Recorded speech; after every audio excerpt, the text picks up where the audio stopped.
मेरी हमेशा से एक अपील रही है और इन लॉज से रही है कि प्लीज बहू को जीने दो।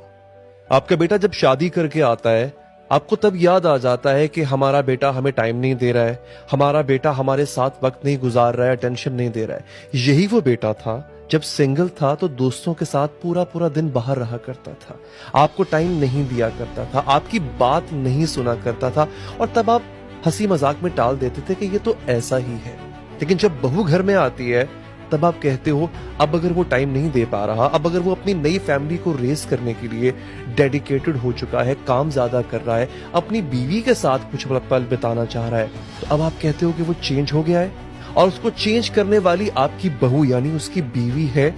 आपको याद है आप ही कहा करते थे कि वो ऐसा ही है, तो क्यों आप उस नई आने वाली लड़की को एक्सेप्ट नहीं करते हो? क्यों आप ये नहीं मानना चाहते हो कि उसको भी आके अपनी मेरी हमेशा से एक अपील रही है और इन लॉज से रही है कि प्लीज बहू को जीने दो।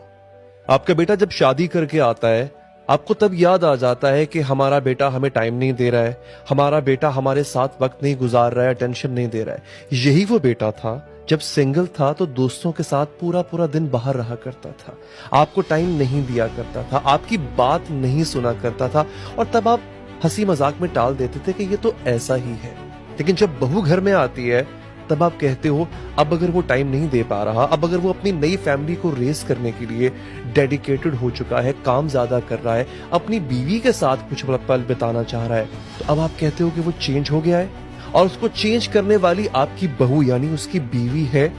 आपको याद है आप ही कहा करते थे कि वो ऐसा ही है, तो क्यों आप उस नई आने वाली लड़की को एक्सेप्ट नहीं करते हो? क्यों आप ये नहीं मानना चाहते हो कि उसको भी आके अपनी